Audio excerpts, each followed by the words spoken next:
Okay అండి. మా టీంలో అందరూ కొంచెం షై ఫీల్ అవుతున్నారు. నేను మాట్లాడతాను ఇవాళ. సో, నా స్పీచ్ ఇది.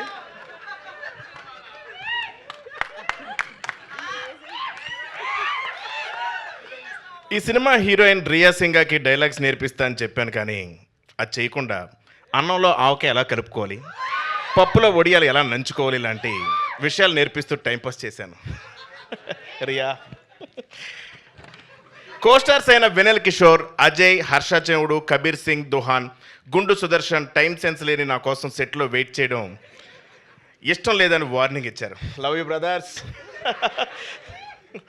ఎడిటర్ కార్తిక్ శ్రీనివాస్ ఎడిట్ టేబుల్లో నేను లేని సీన్స్ బాగా ఎంజాయ్ చేశారని కాంప్లిమెంట్ ఇచ్చారు. ఈ విషయం చెర్రీ గారికి చెప్పుకునే డబ్బులు ఎవరు.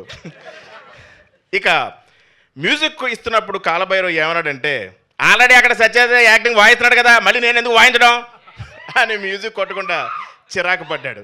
భైరవన్న ఐ లవ్ యూ. ఈ సినిమా స్టైలిష్ తేజ సినిమా ముందు నేను సన్నబడతానని ఇచ్చిన మాటలు నమ్మి మోసపోయి సెట్లో బట్టలు లూజ్ చేయడానికి కుట్టుకుంటూ నన్ను తిట్టుకున్నాడు. ఫైట్ మాస్టర్ అంజీ నాకు ఫైట్స్ నేర్పించే ప్రాసెస్లో నాతో డైలీ ఫైట్ చేసేవాడు. బట్ మీకు తెలియదు, ప్రతి ఫైట్ నేనే గెలిచేవాడిని.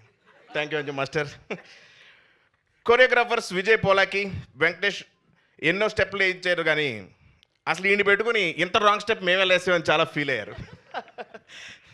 ప్రొడక్షన్ డిజైనర్ నార్ని శ్రీనివాస్ లైఫ్లో ఎన్నో సినిమాలు సెట్లు చూశాను కానీ నా మైండ్ సెట్ అంటే చాలా చిరాకు పడ్డాడు.